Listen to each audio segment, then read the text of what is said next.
Welcome to the Find and Follow podcast, where we are all about helping you find and follow Jesus in your everyday life. I'm Scott Langhans, your host, joined today by Kyle and our special guest. We've got a guest today. We do have a special guest today, my friend Tegan Brindley. Thanks for joining us. Hello, thank you. Extraordinary. You have worn many hats. Yeah. But you are currently the young adults director? Yeah, that's half right. Half right. Half right. Yes. You failed, Okay. or you did really good. I got half right. Half right. is glass full. There you That's how go. you look at it. No, I am. I do high school ministry. So I work 20 hours in high school, 20 hours in young adults, full-time position.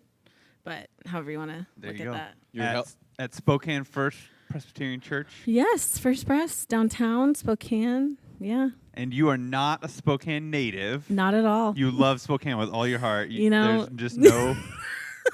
I feel like the percentage is going up every day, which is a good thing. But I'm not, it's not my first love. I'll say that. Right. Yeah. Where are you from originally? From San Diego, okay. California. And you can't, how do you find something to compare to that? You don't. So You don't.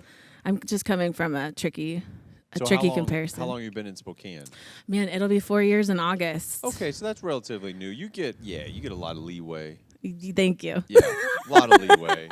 4 Especially years. with snow and weather. That's Yeah. my biggest. Yeah, I knew that was your favorite. Yeah, it's just my love And you for came up, I felt like you came up in a unique time. Like we had some of those, that early winter where all those trees broke and like the Yes. South Hill was nuts. I think and- it snowed in September. Yeah. Yeah. I was Like, like, welcome to Spokane. Tegan." what's happening? Yeah. And then when we were in a cohort together with youth ministry stuff, and even that year, it dumped so much in a few days. Like we had trouble getting places. Couldn't even get up the hill to the house we were meeting in. Supposed to meet at the And Yeah. so it's like, yeah, Tegan, this is Spokane. It really is. This Yeah. is us. And you shared that story. I met you briefly at summer camp last year. You came to our Fusion summer camp, spoke. Yes. My kids, I have 2 middle schoolers. They were there. They Okay. loved it. Fun. Did you talk about the glory of God? Yes. You talked, and there was some geodes. There were they brought geodes. home. Yes. We Um, cracked them open, looking at the treasure inside of this ugly rock. It was great. Super good. It was real good. I was like, hey, what was it about? And they were like, it was real sticky. Their Oh, sweet. faith was growing because of it. That's and they awesome. Yeah, they were both encouraged by it. Oh, And I was just there for one night, running sound. Yeah, Scott the sound guy. That's over right. here. That was a weird room for It was sound very dynamics. weird. That was it felt like you were in 3 different rooms as you'd walk around. How Yep. it sounded. But so San Diego, my mom's from San Diego and my Ooh. dad's from LA. okay. They've lived in the Northwest for like 45 years. Wow. Yeah, they still feel like they should live in California. Yeah. It And never they- leaves you. It doesn't. They hate the snow still, and they've lived here Oh. for Uh-huh. like 40-some years. Yeah, my so- dad's always. I don't think I'll ever get used to it. It's like every time it snows, I'm like, where am I? Like, what is this? Like, Why do what I am have to doing? wear a winter jacket? Right. I just wear a hoodie when it's cold. That's it. Yes. Right? Yes. Oh. And when it's cold, it's 65 and you're wearing a hoodie. Yeah. Yes. Exactly. So from San Diego, now you're loving Spokane. What brought you to Spokane, though? Yeah, that's a long story, but Okay, this is shorter kind of podcast. right. But So, I mean, 6 years ago, I didn't even know what Spokane was. Didn't even know how to pronounce it. Didn't know what state it was in. So yeah, there were some unfortunate circumstances that had happened at the church I was working at in San Diego. So I worked at a church there for about 7 years doing high school ministry, and there were some staff transitions and things going on, and ultimately found myself pretty hurt and disappointed by the end decisions on that. And actually the guy who runs the cohort, Marco, goes to this church and is a volunteer there. And he runs the youth cartel. And so he knew a guy up here, and he was like, Tegan, like, I want to help you find something. Like, this isn't right, and you deserve better. And so he hooked me up with a few different like interview opportunities, and this is the one that he really pushed, and I really didn't want it. And so I really just I really just did not try very hard. Like, I was just 100% unapologetically me, not trying to be professional at all. Not trying to do the normal like interview. Like I say this all the Exactly. time. Like I feel like I can get through an interview because I can BS my way through an interview. right? Totally. So you just didn't BS your way through. I You just, didn't this is BS my me. way. I was even like 2 months late getting it in. Like, oh, jeez. I know, but then Brad, my now boss, was like, oh, it's fine. We're in a crazy season. Just turn them in when you can. And I was in finals in seminary that month leading up, and anyways, so I had a couple phone calls with people from Spokane, and even in my mind, I thought like, oh, these answers are going to be too much for them. Like I'm going to be too much for them. And so I was just completely myself because I thought if I'm totally me, they won't want me. And I was totally me and they completely wanted me. And which would made the ask even better because they knew exactly what they were getting. So here I am. That's I got two thoughts on that. That's the best way to interview. Kyle just talked on Sunday about really just not trying to please people. And we all get caught up in that. But that's the best way because then you're like, I don't have to pretend at work, or I have to, give it like 6 months or 12 months to kind of ease in some of these like, hey, you didn't really know this about me, but here you go. I hope it's okay. Yeah. Like that's the best thing to do in any relationship is to like be yourself. Yeah, which is why I think when they offered the job, they were like, "Do you want us to tell you the reasons why?" And I was like, "Yes." And so because they're good. Right? Yeah, I know. And so they sent me like, "Well, we loved this and this and this and this," and it's just all these like core things of who I am, who I'm not like putting on a mask for, a face for. Like it was just completely unapologetically me. Like what are a couple of those things? Well, so like the thing that got me was in my they flew me out and everything, and I interviewed up here in May of like 2017. And 2017, yeah. And they asked me, it was a junior high position. I'd never done junior high before, nor did I think I liked it. Because I had worked with junior high before, just not on like a position official. It's a special grace to work with them. It really is. And so they were like, what about junior high are you excited about? And I was like, well, I'm not sure if I am. And just like so honest, like, look, I don't think I really I don't think it's my niche. Like high school, like young adults, that's like my sweet spot. And they asked me certain like things about like, junior hires. I could answer all that fine, but I kept going back to like, I just don't know if this is my thing. And at the end, they were like, we just love your love for students and youth ministry. Because I said I could run a youth ministry program. That's not a problem, even for junior hires. I just don't think I love junior hires as much as I want that person in that position to be, which is why I no longer do junior high. I was just going to say. But you started there? I did 2 years. Yeah. Okay. 2 years in junior high first and then moved on. So we'll jump back into that. But you kind of breezed by the youth cartel? Yes. You just threw that out there like that's normal. Yes. Yeah, we say that a lot, and people are, wait, hold up. The youth like cartel? if you're in youth ministry and is that a San Diego thing? No, It started in San Diego. I would think youth cartel could fly in San Diego, not so much in like Spokane Valley, but maybe that's just me. You hear cartel, you don't quite think about specifically what the organization is. True. No, it's a really cool thing. One of my great friends, Marco Stryker, he started this organization that really like networks and resources youth workers all over the country and even some other countries in the world. And he really does hone it. He honed in on this program called the Youth Ministry Cohort Program. So that's how Kyle and I met. And it's just an amazing experience to learn and grow, not just in your ministry and spiritual development, but in your actual personal life, just how you balance. We talk a lot about balance in ministry, which I don't even think exists necessarily. No. But, we talk a lot about that and creating values for not just ministry stuff, but just ourselves, like our personal like values in our life.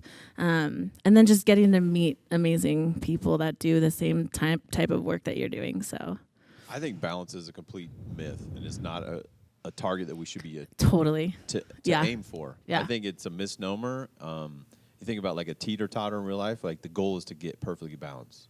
No, the goal is to be up and then down. Right. And life has seasons, and my days have different, like some days it's more work-orientated, some days it's more family, kids-orientated. Right. And you're like, I need equality, like equal time. Like, no, that's there's a balance myth out there that it's not helpful.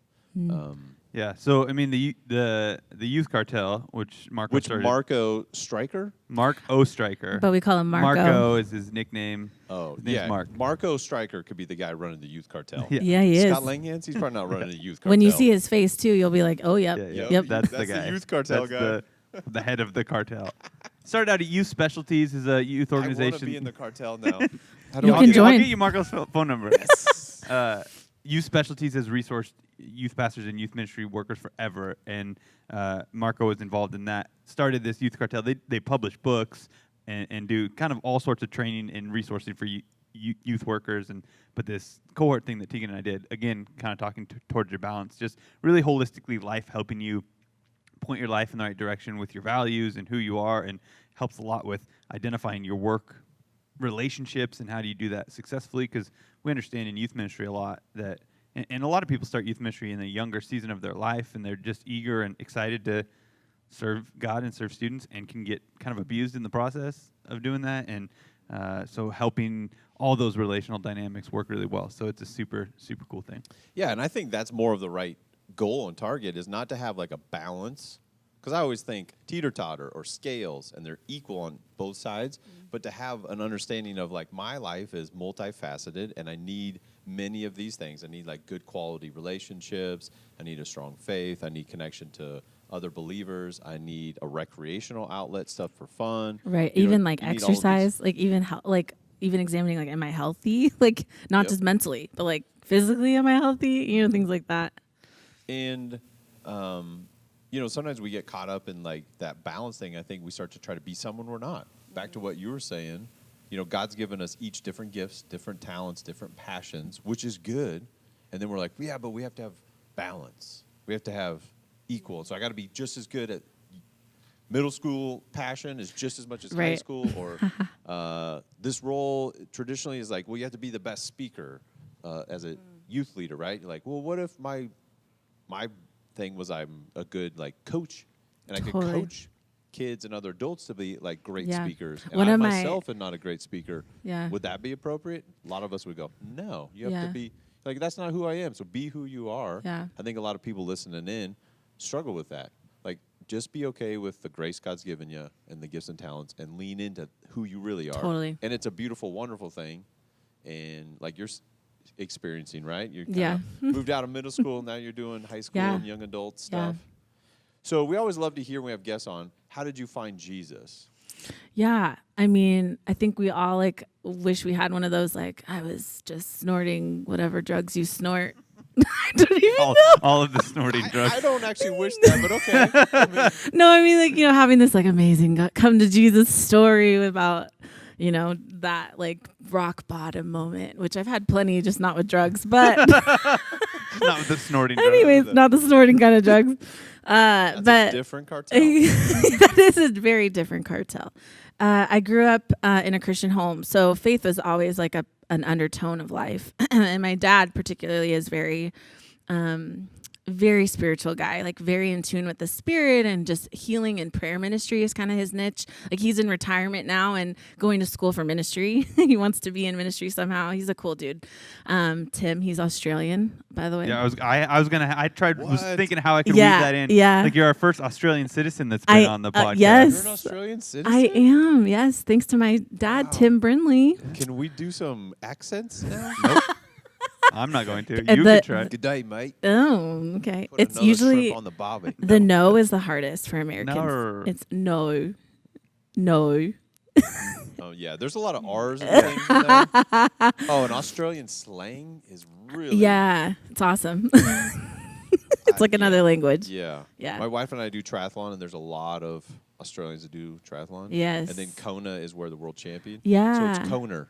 Yep. Kona. They add R's to things that don't have R's, and then they take R away there. the R when it has an R. Like Yes. car. But like pizza. There's no R. There's no R in the end, I know, right? they're funny. Okay, just checking. I love them, though. Shout out to my Aussie fam. So you're awesome dad. Yes. Doing ministry stuff. Yes. And so my parents both grew up Catholic. And my mom's side is Portuguese Italian, so it's very Catholic, very fun, a lot of food. It's great.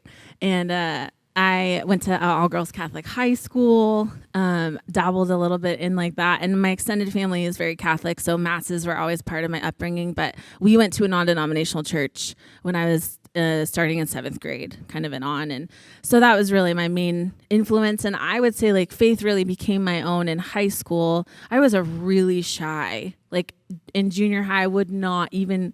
Like, I would walk by the door of the junior high ministry at our church and just like keep my head down and just go with my parents to the main service, because I was so scared, and I was so annoyed that my dad woke me up on a Sunday, and like I was not a morning person, so that pissed me off, just a lot of things. And Eventually, though, my mom signed me up for a small group, like what do you call it, all different kinds of things, life group, small group, whatever.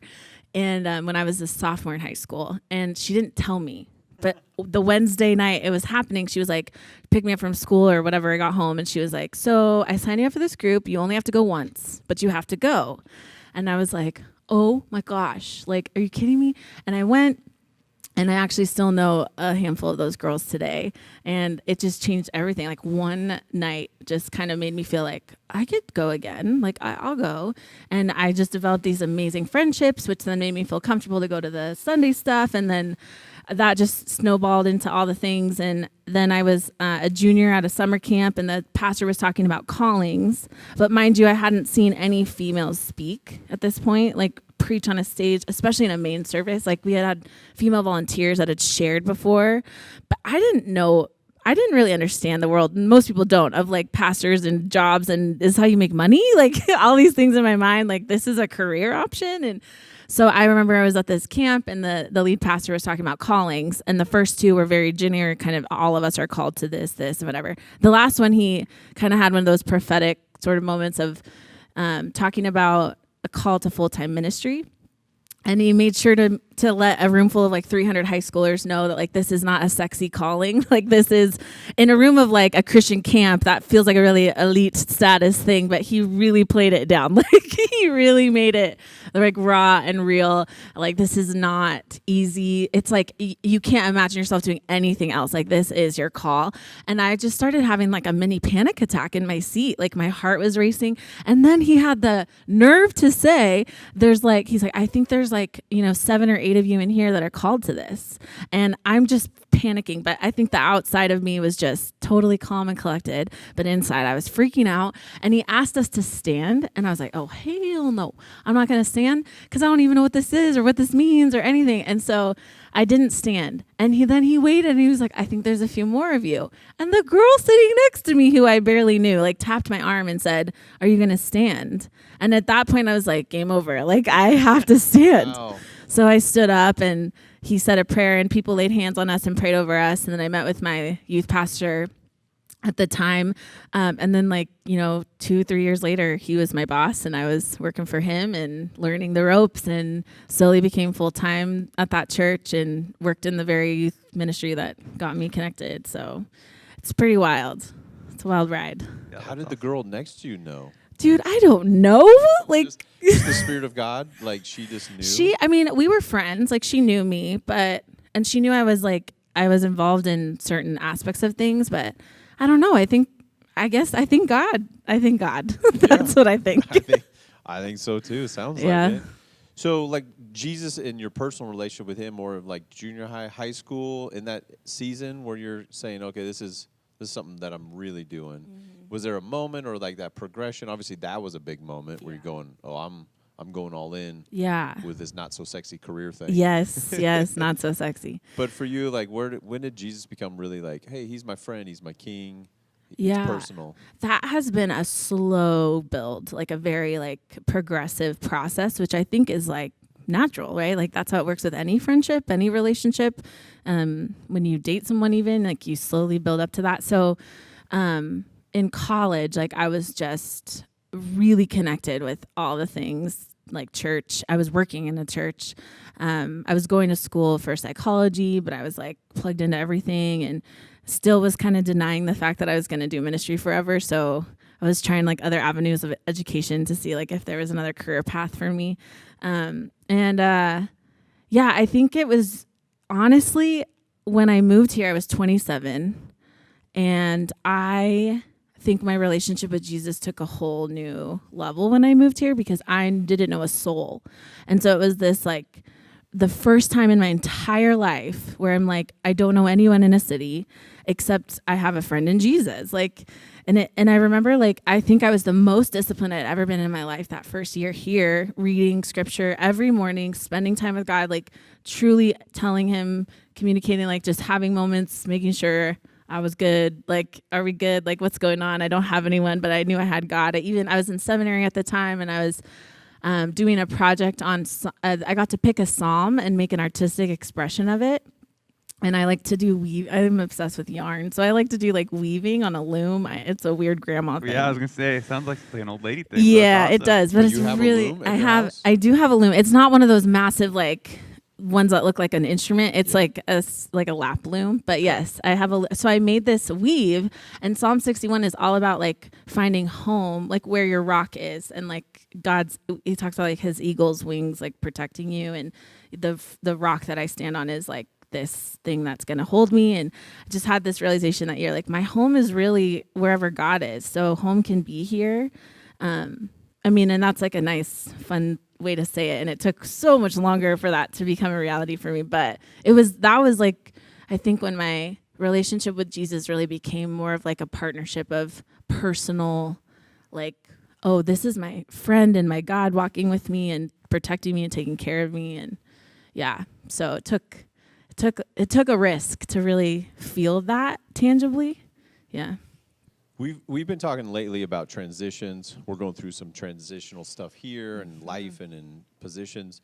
So for you, following Jesus, taking this big risk, taking this huge step, changing jobs, and I know you had said earlier the church situation kind of went awry, wasn't great, right? So that's sometimes stuff we kind of pushes us, but it's not just weird. Sounds like you weren't just going from something, but you're going to something. So how do you know that it's Jesus leading you, guiding you? There's people listening in. They're trying to make a courageous, bold step. Yeah. Maybe not move a couple of states away to where they don't know anybody and take a different job. But, all of these different transitions, we're trying to follow Jesus in everyday life. And for you, what were some of the things that helped you go, okay, confidence, I'm going to step into this. I know God's leading me. I'm going to follow Him. Yeah, so in my specific story, I guess, like there were actually a couple really big God moments that happened along the way that gave me some comfort. One of those was that I didn't want the job and the whole thing I talked about and how the much they loved me. So just try not to get the job. Yeah, don't try and get a job, and then But I think it was for me it was really realizing that I needed to be like. They had to be two separate decisions for me. Like leaving that church and coming here were not one and the same thing. So like I had to, like if Spokane didn't exist and this job didn't exist, like would I still have left? And the answer was 100% yes. Like I'd made a pretty hardcore decision, to me hardcore, to leave. Like in my mind, I'm like, I can't be here. It doesn't matter where I am, but God is calling me out of this. Now what He's calling me into, that could be a big question mark, but I knew that the season was wrapping up for me there because the opportunity was gone. And like, for me, it wasn't it. God was calling me to something new. And I was still kind of dabbling in what the new thing was. Spokane was on the table, but I knew that was over. And I actually I had already interviewed here, and I was in this waiting process of finding out if they were going to hire me. And I went into a meeting with my supervisor at my old church, and he asked me something about the fall. This was in like June. And he was like, so we should start talking about the fall, which you do, good planning. And I don't know what came over me, but I blurted out like, I'm actually not going to be here in the fall.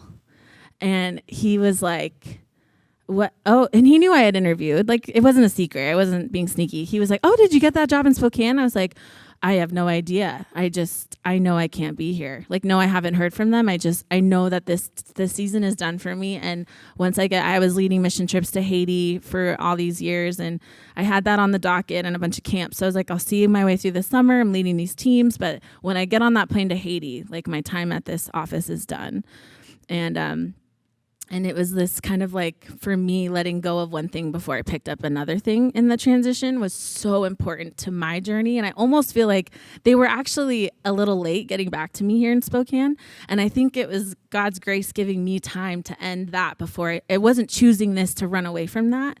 Right. And that was so meaningful to me. And then it was Saturday morning the next day that I got the call, and it was Brad, my boss, who was like, sorry, I meant to call you yesterday, but the day got away from me, but we want to offer you this position. And we had a whole talk and I was like, in my mind, I'm like, well, that's great because I just quit my other job, but I didn't say that. Right. But I think you're onto something there. I mean, I know that's your story, but I think it's helpful for a lot of us if we can separate the following Jesus as, well, I can't take the next step because I don't know the next step after that. Yeah. And we try to, people, myself included, try to orchestrate Totally. the following of Jesus. Yeah. I mean, I think that's so bold and courageous, and I think that would maybe help some folks go, no, I do need to take this step. Yeah.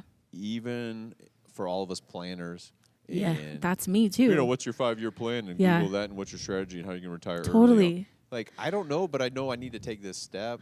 I was talking to so that whole week leading up to that random conversation that I ended up quitting, I was crying on my way to work every day because I just felt purposeless. I just didn't know what my role was anymore. And I was talking to my mom a ton. We're besties. And she was like, you know, what if you let this go? What if, you know, and I'm like, I don't know if I can do this. And I think it was just like a really cool realization that I could transition out of something bravely and like confidently, that God was calling me out of something separate to what he was calling me into, but both were happening. It was just it was definitely a trust exercise. I do think there was a lot of trust in there, but yeah. Yeah, and it seems real divine that the quote-unquote day got away from Brad. I know. Weird, so that right? you could have confidence, you know, you made that, not like, well, I can only take that step if I knew I had something to Absolutely. jump into. Absolutely. So, wow. I think that's helpful for all of us. We were just talking before we got started. We're kind of in Galatians 3, and you said you'd preached a message not too long ago on that. But that's what Abraham's doing, is he's taking that step of faith, and faith is things unseen. You know, I got a confidence, I got a belief in a God I can't see, and he's orchestrating things in him and his life, right? And Paul's making this comparison to the law, and then Abraham's before the law. So we're not even talking about the law, even though their kind of surface issue was like, it's law. Like, let's back it up. And we're all children of faith, which means we take steps into things unknown, but we're following a guide that we do know and is trustworthy. And Abraham makes this step of faith where he trusts God and is declared that he's righteous. And God's like, you're going to have kids like the stars. He's like, cool. He doesn't see it, right? And we know the story where Abraham tries to make it happen through servant, and like God's like, nope. And then he finally has a kid, and then the God of the universe, who gives him this promise of kids that are going to be more abundant than the stars, says, okay, go sacrifice your own kid. And he follows through, right? Yeah. He believes somehow that this promise keeper is going to go. Right. I don't know the next step after that, Totally. but I'm going to take this step. And he doesn't end up sacrificing his son. You say follow through, but he doesn't quite follow through. Yeah, he followed through till God said, Yep. stop doing this path. I got you a different There's the one. next But step. he believed that there was a resurrection, that God would raise him from the dead. There was something after that step that he could not see, but he just trusted his guide. He just trusted God. And I think that's something that, you know, Paul's making the case for legalism and law, but I think there's something greater in the sense of our faith, and it is following Jesus. Yeah, and those I mean, you asked that question, and you know, that's a tough thing. How do you know it's Jesus in these steps? Like I was thinking about my own story and thinking about all these things, and it's that it comes back to that idea of faith and understanding, walking with Jesus, and having gone through these experiences with Him, and trusting Him, and going, God, I don't know what's next, but You do, and is this You? And you know, we talked a little bit about my transition stuff, and I felt the same thing. Youth ministry for 11 years in the same spot going,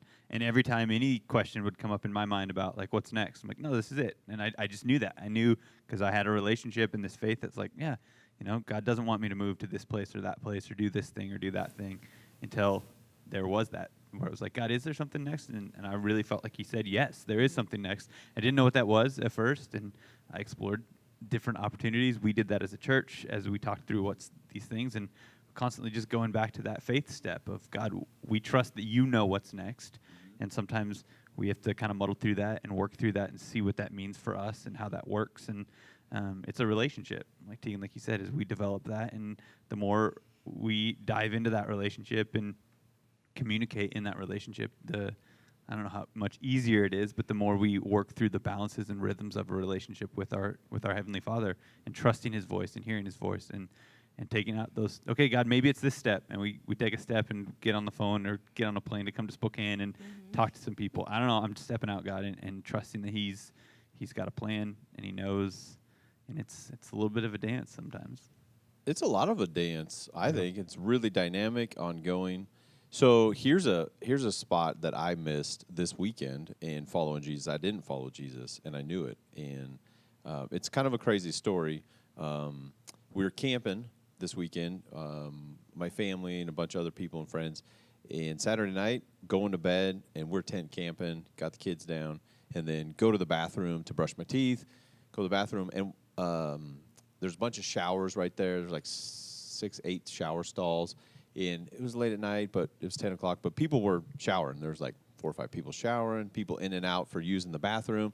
So there's a lot of noise and a lot of sounding of water running, because there was. So I go in the men's room, and it sounds like the toilet is flushing like constantly. I'm like, that's weird. I'm trying to figure it out. And I was going to get up the next day and come to church gathering and drive like an hour each way. So you got to get up earlier, blah, blah. So I'm like, I got to get to bed here, but it sounds like there's a toilet running. Sounds like it's, and I'm talking myself out of it, like it's the showers. I'm like, it's just the shower water. And then I'm brushing my teeth, and I finish up. I'm like, that sounds in this room. So I do the step back, kind of peek under the stall, and the handicap stall, and I see some feet. And I'm like, I'm judging here, but it's old guy shoes, right? So you're like, those are Grandpa shoes. grandpa shoes. They're kind of black. They're orthopedic looking. You're like, you know, like older gentleman probably. Yes. And I'm like, oh, okay, maybe he's flushing a lot. I don't know. So then I'm like, I don't know. There's no movement. And so I do the, it makes some awkward noise, which we all know if you're in the stall and you're like, oh, someone came in there, and you just kind of shovel. And there was zero movement. And I say it with a ton more confidence today, but I knew in the moment too, the Spirit of God said to me, there's no life in that shoe. There's no life in that foot there. And that freaked me out. And I was like, but I knew it was God. Like, I've learned the voice of God. But then I just began to, I'm like, so you're saying there's a dead guy in the stall? No, he's probably just, it's fine. I got to go, like, there's people showering. I got to get up early. Like, I don't, and so I just left. But I knew it was God speaking to me. And the next day came church gathering, and then I was posting something on Facebook for the church, and afterwards, and got on my computer, and the first news feed was North Idaho News, and the caption was, fire and rescue sent to Farragut State Park, Waldron Campground for a medical emergency. Literally was the first news feed thing 13 hours ago. And I was like, oh, that guy died. And I look at the first comment, and it says that there was nurses on the scene and someone died. What? Not joking.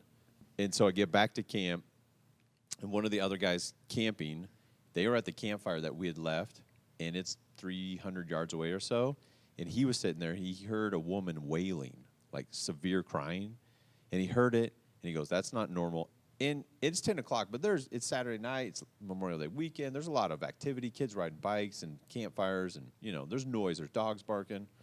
But he heard that, and the Spirit of God said, you got to get up and go check that out, because that's not normal. So he got up, went over there, and when he went over there, he heard a woman crying in the men's room, and it was the guy's daughters were in there and a son-in-law, and then the other son-in-law was outside, just hung up with 911, and he rolled up, and he's like, I'm a nurse. Do they need help? Do I need to do CPR? The guy's like, I don't think so. They're both nurses, and he's a nurse, and they've assessed, and the guy's dead, and 911, like, they're on their way. And so he did his thing and didn't feel like he needed to help out. And so he left. And that was about 20 minutes after I was in there. And I went to my tent, and I heard nothing of this. No women crying, no paramedics. And then my son the next day goes, yeah, got up to go to the bathroom, and went to the bathroom, and the lady officer was like, it's closed. You're going to have to go somewhere else. I was like, wow. What? So honestly, like, I feel like I think he was dead. I don't feel like I missed an opportunity to save his life or perform CPR. I do think I missed an opportunity with whatever was next. And I was so, like, nervous and a little afraid of what was next that I didn't want to take that first step. Mm-hmm. And I don't know what it was, right? I can be hypothetical. I can be like, well, maybe I was able to ease the finding of him. Maybe, I don't know how it went down. I don't know if they because there was a truck parked outside for hours of the bathroom. Weird spot, not normal. And I think that was his truck. I think he was in there for a long time and had some sort of medical. So, but I don't know if his daughters came and found him. Like maybe I was supposed to find him and help ease the news. They would hear it over a phone versus having a visual. Yeah. That I don't know.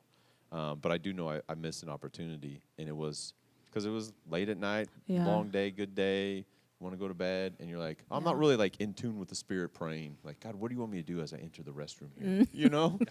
And you don't have that conversation every time you walk into the bathroom? God, what do you want me to do in here? I'm going to have it more frequently Yeah. now. Yeah. And be more on the ready for these weird, but clearly God moments. Yeah. Going, take that next step. Like, well, what am I going to see? What am I going to do next? I don't have a plan. And my cell phone didn't work there. Like, I literally have to go find someone else to call 911. And I got all the excuses under the sun, but I know I missed an opportunity following Jesus because I was unsure of steps 2, 3, 4, 5, 7. Yeah. And it was kind of inconvenient in my world. For sure. And, inconvenience is a huge, I think, distraction. Is that even a thing? Yeah. And I was a little nervous to I think, just what I would see and find. Although I'm not, like, grossed out by stuff. I'm a hunter. I can gut an animal. And, you know, I'm pretty good with medical stuff, especially outside of my family, not emotionally attached. If it's my wife or my kids, I'm not usually pretty good. Yeah.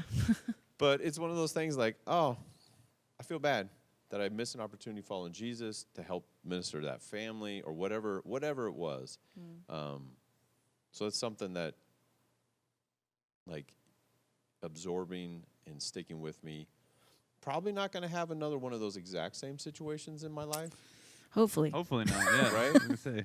But, you know, for all of us to go, okay, well, how do I not miss the voice of God the next time and follow through? Not to look for the exact same circumstance, but to continue to hear and look for the exact same voice and the prompting. I really appreciate, though, how you're tying that. I mean, like Tegan's story and your story, like, yeah, but God, I don't know step 2 after that. Like, if you're telling, and you didn't even get, like, clear, like, here's the step, but there's, like, something I need to do, and I don't even know what that is, really. Right. I just know that there's some clarity from God about what's happening in this moment. But, God, what about even step 1 or 2 or 3 or 4? I don't know how to handle that. Well, you're imagining, like, you know, I find a dead body, and what do you do after that? You know, I'm imagining I'm going to be a couch potato for the rest of my life because I have no job and I don't know what I'm doing. Like, they're scary. Those are both scary. Yeah. So the same level of scariness and the same level of trust, right? That we don't get in the trap of comparing circumstances. Like, oh, your decision is much more difficult, so I shouldn't be as afraid of mine. Like, it's still the same amount of trust. absolutely. Like, it still takes faith. Right. It takes you to have faith, me to have faith. Right. Yeah. And And trust I'm a in the little step, disappointed in myself in my lack of response. Like, I didn't even ask God, should I do something? But I kind of knew in my spirit. God just said, there's no life in that foot. Like, okay. Like, I didn't even feel like I had a great response to, like, oh, I should care for that person, that family member. I just disappointed myself, I think, just to not have okay, God, do I need to do something? Should I go something? Tell somebody? Do I just need, hey, buddy, are you okay in there? No response, like peek over the stall, open the door, you know? Like, I was kind of disappointed in I wasn't really following Jesus. I was like, I got to get up early and should go to bed. Yeah. And not that I'm beating myself up for it and living and camped out in that spot of regret, but learning from that spot and being more intentional as I'm walking into places. You know, it's fresh, so it's a little more on the forefront. Like, okay, God, am I supposed to be doing something in here more than brushing my teeth, or more than, like, transaction because I'm going to the grocery store, or more than you know, doing whatever. So it's crazy. It was a crazy moment, and it's just, I know that we do that. Like, I'll find myself doing that seasonally, where whatever it is in my life, whether it's like Tegan, like you mentioned when you first got here, and it's like, man, I'm all in, and I'm really diligent, and I'm really dedicated, and I'm doing these things, and I'll be more in tune and be in a better spot. And it's just interesting how those things work, because there'll be times where I know that, like, I remember I was at, like, a grocery store, and I was just really opening my eyes to helping people more, and there was, like, kind of an older couple and a lady who was in one of those little rascals, right, in the grocery store, and they like A what? the little grocery cart things. A rascal? Rascal. You don't remember the old commercial with like the rascals? I do not. No. Okay. You are a solo on that one, my Rascal. friend. It's like the Motorized cart. yeah. Yeah, okay. And like A scooter, maybe. yeah. Okay, And okay. I like I knew I was supposed to help them. They were like looking around, and I was like, man, I'm supposed to help these people and just do this thing, and just little. And I like kind of expected it to go one way in my head, right? Like I'm gonna be this like really nice dude and help them, and they're gonna be super thankful. And it turned into like this most awkward situation ever, where they were like really weird and put off by me trying to help them, and like kind of rude to me about it. And I was like, cool, thanks God. I really felt like you wanted me to help them, and I did. And Yeah. they were kind of jerks about it. And I'm like playing this story up in my head where they're gonna be like, oh, this gentleman who's so nice, and I was just like. But I walked away from that going, God, I knew I was faithful in doing what you asked for me. And Totally. whether they received it well or were in a weird spot, like I did what I knew you wanted me to do. We have these conversations a lot in youth ministry, about like how do I know it's God or just me? And I always tell students, like, if it's something that is good and kind and, all the things of the character of God that we know, then who cares if it's you? I'm like, do it. Like, because it probably is God. Like, as long as it's not some like self-harm or harming someone else, or if it's like gossip or mean or hurtful, then maybe we steer clear from those things. But if you're feeling like, I don't know, I feel like I'm supposed to tell that girl hi. Well, that might be God's prompting you. And they're like, well, how do you know? I'm like, it doesn't matter. Just do it. Like, see, because like then you'll probably know at the end, like, oh yeah, that was God. Because look what, just the conversation that happened. So yeah, it's like trusting your gut, that sometimes I think our minds and God's minds are supposed to be so connected that they kind of are one and the same. So it's like my thought that is good is also God's thought that is good. So I'm going to follow it, So yeah, like we get too caught up on, well, that was just me, or that was probably just my brain. But it's like, if it was part of the character of who God is, then it's legit. So go do it. Yeah. So we forget we're new creations. We're becoming love, and we're becoming kindness. And Yeah. our spirit testifies with the Spirit of God that is in us. And Yep. there is a oneness there. And so there is a connection. And so God uses our conscience more than we realize, I think. Totally. So that's part of my disappointment. It wasn't like God said, hey, you need to open the door. And I said, no. It was God just said, there's no life in that foot. So, dude, he's like, dude, you know the rest. Like, you're following me. You know to follow through on that and be kind and to be helpful and to love others like you would want to be loved. And if it was your grandpa, like, what would you want? And worst case scenario, you do something really kind and it wasn't God. Yeah. So good job. I love that. Or the guy's okay and he was just Right. like fell asleep and it's just this There's a little Kyle's bit of awkward there's a little moment bit in of the awkwardness. grocery. Yeah, Totally. that's my point. Like I felt awkward out of that, and all this kind of stuff. Like, okay, cool. And it goes back to what we talked about Sunday. Yeah. Like at times I'm so overwhelmed with what people might think or how awkward it might be for me or whatever. But like, yeah, do the next right thing, the loving thing. Like, how is that bad? Even if if it's not the voice of the Lord unto you, like, okay, cool. But you still were nice to someone at school and you said hi and it made their day. Like, did that have to be a voice from on high, from God to say that? No. Could it have been? Absolutely. Yeah. But even if it quote unquote wasn't, like you say, like you're still loving people well, and that's totally God in you and through you. Totally. And the Spirit of God at work in you, becoming more like Him. And mine was, I wasn't even afraid of it being awkward. I just knew he wasn't alive. And I ran from that. You were, the awkwardness of the situation, though, even like this is a weird space. It's to a be weird in. space, yes. And I don't know, and there's confusion and unknowing. But then I knew it was God speaking to me. Yeah. So, it's one of those interesting things. And then you were sharing too, though, following Jesus. You got another big step you're taking with young adult ministry. Yeah. Going forward here, before we got recording here, talking about a new kind of ministry approach, and you're having to follow Jesus on. Continue Luckily, to grow. And develop this is one of those communal following Jesus situations. So luckily, it's not just me this time. Yeah. There's like a tribe of people surrounding this vision, but we are in the process through not so much. It's complicated. I don't even know how much is like set in stone, but we're moving towards purchasing a very large house on the South Hill here in Spokane in our neighborhood that we're already doing so much ministry in with former refugees and the school district in that area and things like that. And we're planning on creating this sort of young adult ministry house where probably 12 to 15 young adults would live communally and agree on, a kind of rule of life together and live in a way intentionally for a year, maybe 2 max. And place them in some mission fields too, wherever they're kind of called and passionate about, whether that's in the walls of the church or not. We have mission partners all over Spokane, which has been such a blessing. And it's just really cool. It's a new spot for us to do our young adult. We've been doing it in my house, but then with COVID and everything, that was tricky. So it'll be a new spot to do young adults and have just some meals together and connect them with some families in the area. A lot of young adults in Spokane do not have family, which was one of the biggest things as we were kind of contextualizing our young adults in Spokane. It was a big theme that came up, was like all these young adults come in for school or a job, and then they love it and they want to stay for a little while longer in their transition, and they don't really know. So we're trying to like meet that transition period post college, kind of launching some people into some like cool ministry opportunities and stuff. That sounds awesome, especially with that intentionality. Community living, some serving, and giving them, a good, because it is kind of go from like, hey, community living, college, and all of a sudden you're like, boom, where'd everybody go? Right. I'm like in an apartment with maybe 1 or 2 other people, and then sometimes you don't know them. They're like rando roommates, and like, are you staying in town? Can we get? Can you pay $500? Right. Okay, great. We're in.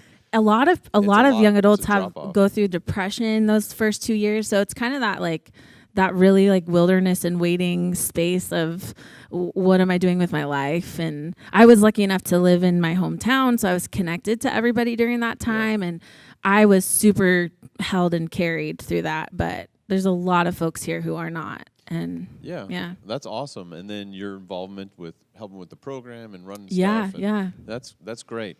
Kind of wrapping up here, but anything else that you had to? It's good. It's good. I didn't feel like we got enough controversial stuff. You kind of said, "Hey, I'm going to be laying some stuff down, so we're going to have you back." I think. I guess so. You didn't ask any hard questions. That's why. Okay. Before next time, make a list of the good questions. The good ones. Ask them, all of them. It'd be great. No, we appreciate you coming on the podcast, sharing your story. I think it'll be helpful for a lot of folks listening in. Cool. And be encouraged to take their next step in following Jesus. Totally. Even if they don't know steps 2 through 18 totally. On the other side. Because Jesus is a trustworthy guide, and we can all follow him and know that he's got our back and that he'll take care of us. He'll provide for all of our needs. And whatever it is, steps 2 through a bazillion are just as good as the next steps. So right. Thanks, Tegan, for being on the podcast. Yeah, thanks for having me. Tegan Brindley. Tegan Brindley. Tegan Brindley, which is not how you pronounce her name, but Tegan Brindley was on the podcast today. So awesome. Thanks for tuning in, and we'll talk to you on the next episode. You can help people find and follow Jesus by subscribing to the podcast, sharing it with some friends, and leaving a review so it's easier for others to find it.